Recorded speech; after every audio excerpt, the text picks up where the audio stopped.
আমার বাসা খুলনা থেকে আমি আসছি আজকেরা সকালবেলায়। আমি খবর পেলাম যে প্রায় আরও 4-5 দিন ধরে আমার স্ত্রী এখানে আছে এই গেস্ট হাউসে, এসে দেহ ব্যবসা করতেছে। আর সেলিম একটা ছেলে আছে এই জায়গায়, তার সাথে সম্পর্ক করে থাকতেছে। তা আমি আসার পরে এখানে কিছু লোক ছিল, 4-5-6 জন লোক ছিল, এই অফিসের লোকজন আসে। তাদের সাথে কথা বলার আগে তারা আমার মারধর করছে। এখন আমার স্ত্রী, আমরা যে টেলিফোন লাইনে ফোন দিয়েছিলাম, ফোন দেওয়ার পরে তারপর সাংবাদিকদের ফোন দেওয়ার পরে তাদের মাধ্যমে এখানে আসছি। কিন্তু আসার আগেই তারা জানলা ভেঙে পালাই গেছে। এখন আমার একটা বাচ্চা আছে 1 বছরের, এই কেবল 1 বছর পূর্ণ হয়েছে। এখন আমি এর সুস্থটা বিচার চাই। বাচ্চা রেখে আসছে ঢাকায়, মার কাছে রেখেছে আরও আগেই, আর ওইগুলো করে বেড়াচ্ছে এখানে। তাই শাশুড়ি কাছে ঢাকায় রেখেছে, আর এই জায়গায় এই করে বেড়াচ্ছে এগুলো।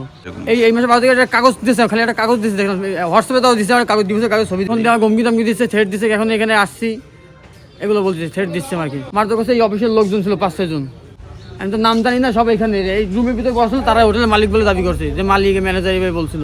আমি এখানে লোকজন কারো চিনি না, নামও জানি না। আমি এর একটা সুস্থ বিচার চাই। আর আমাদের দেশে যাতে এইসব অনৈতিক কাজবাজ যাতে না হয়, এগুলো যদি বন্ধ হয়ে যায়, তার জন্য সুস্থ বিচার চাই যেটা হয়। আমার নাম মোহাম্মদ শহীদ ইসলাম নূর, বাসা খুলনায় গোবরচকা বউবাজার।